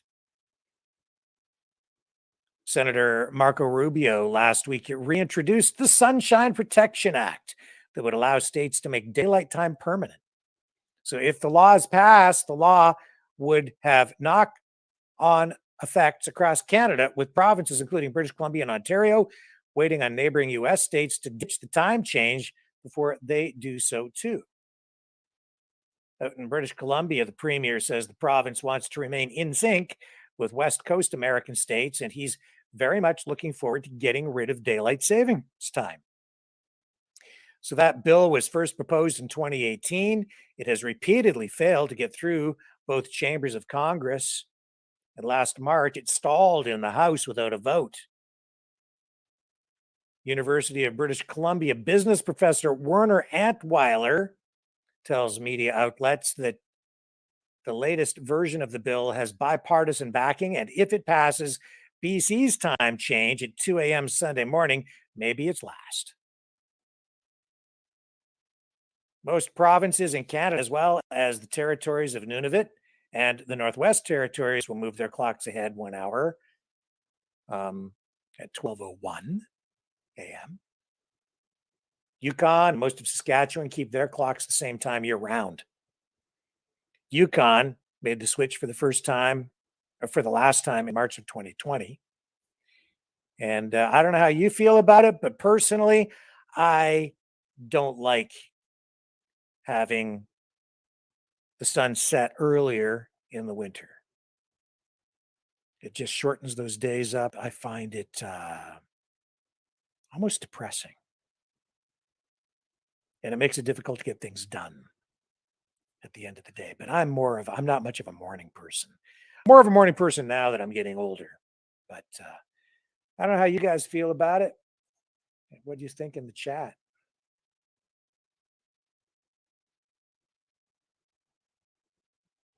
Are you in favor of doing away with daylight savings time? Yeah, I know Saskatchewan. Ria says Saskatchewan doesn't change ever.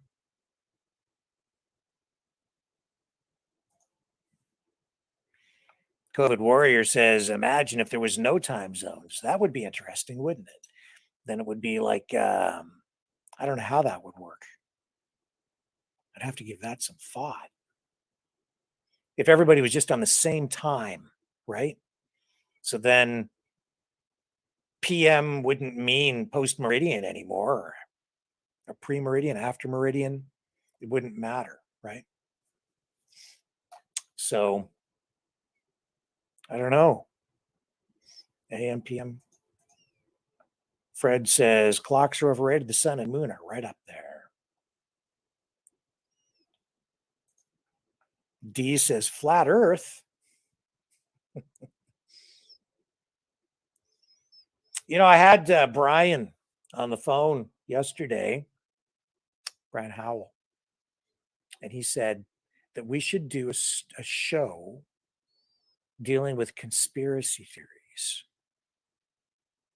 And I was like, well, I don't know if I want to do a show on conspiracy theories because I don't know if I want to feed into it, you know? But the more I thought about it, well, maybe he's right. Maybe we should do a show about, you know, some conspiracy theories, you know, UFOs or the Loch Ness Monster or Bigfoot. When I was a kid, I was always fascinated with that stuff. How were the pyramids built? Do a show on some of those sorts of issues. Maybe try and do it in more of a factual way so that it's not just dealing with the conspiracy side.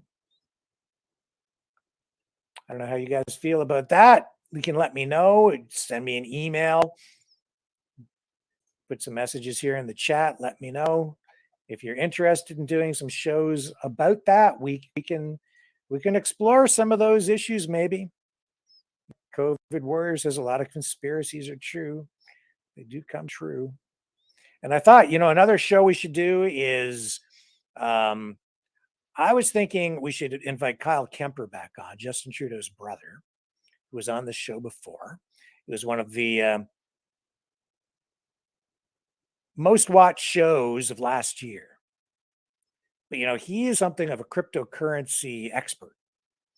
And I thought it would be really interesting maybe to get him back on just to talk about cryptocurrency. Thought that might be a really interesting conversation. I can also tell you that on Monday, we're going to have a lady on who needs a transplant. And we're not allowed, apparently, to tell you what exactly her condition is or what organs she needs. There are some restrictions in that regard because she's going through a legal battle. And the legal battle is related to the vaccine. She's being denied her transplant because she is not vaccinated. And this is a big, big, big issue. And she'll be here Monday. I think everyone will want to tune in for that. I say tune in because I'm so old school, but you're going to want to be here for that. It's an important story, and her case will be precedent setting. And I know that for everyone here, this issue will resonate. It will hit home for everyone within our online family here with the Maverick family. My personal opinion on it is that this is an immoral thing to be doing to people.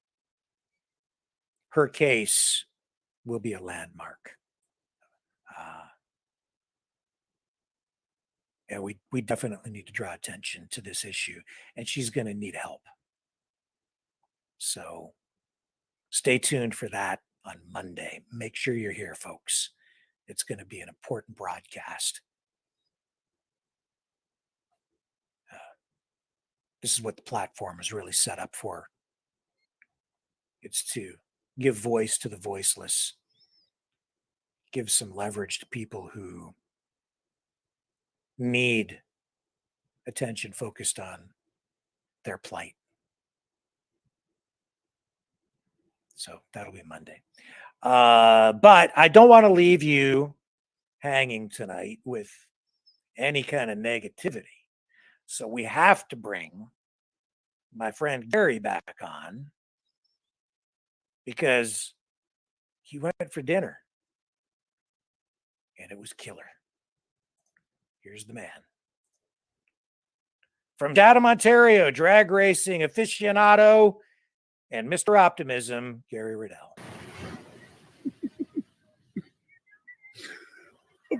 I'm telling you, man.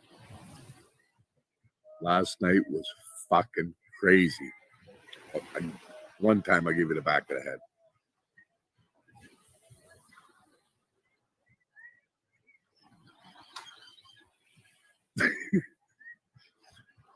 Dinner was unfucking believable.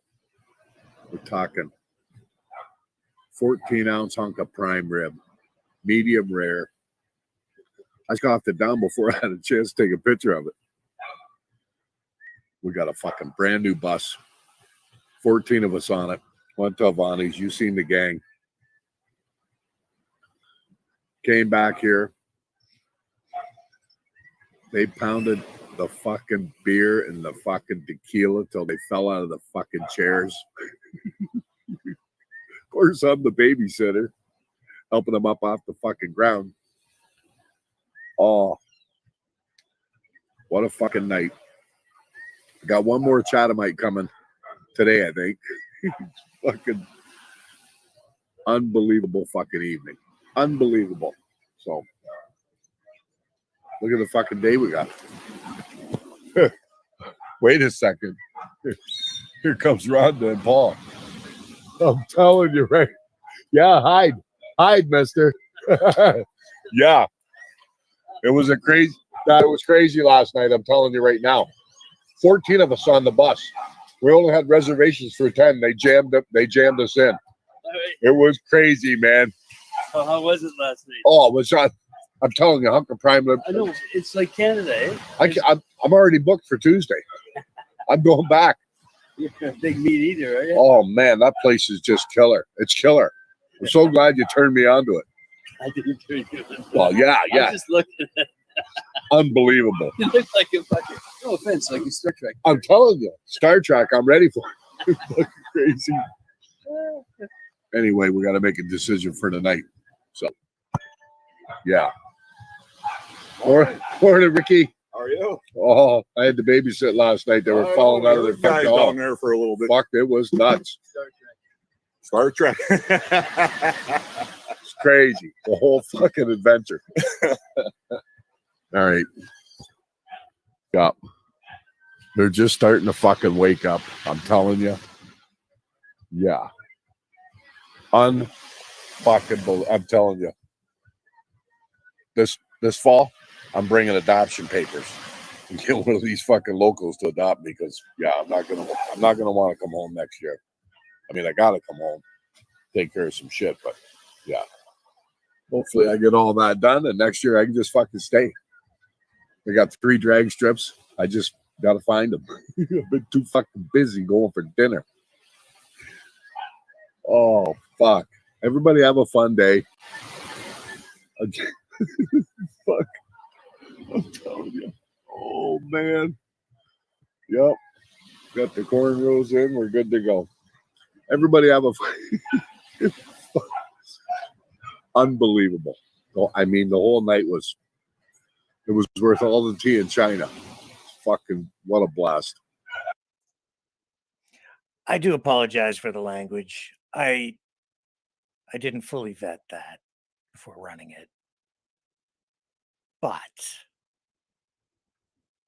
in spite of the language, it's the attitude, man.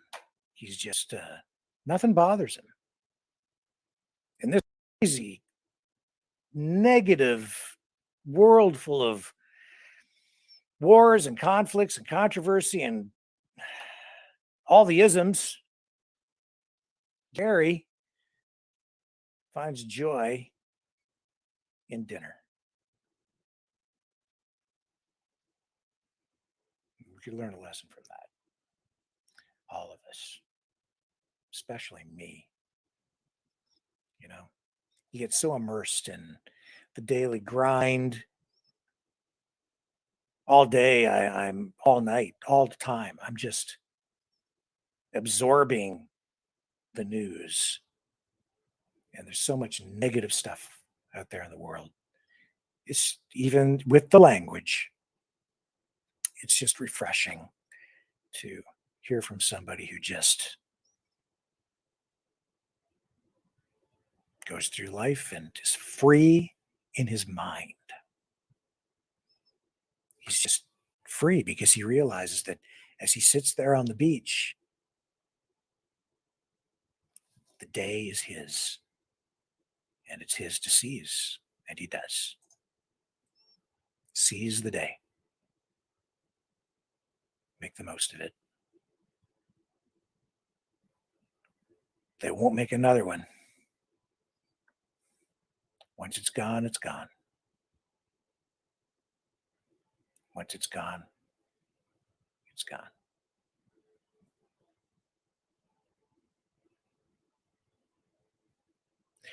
I'll be back tomorrow, 6 p.m. Eastern Time.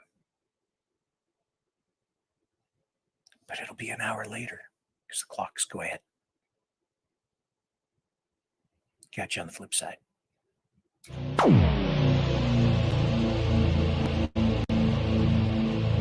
This has been a Maverick Multimedia Production.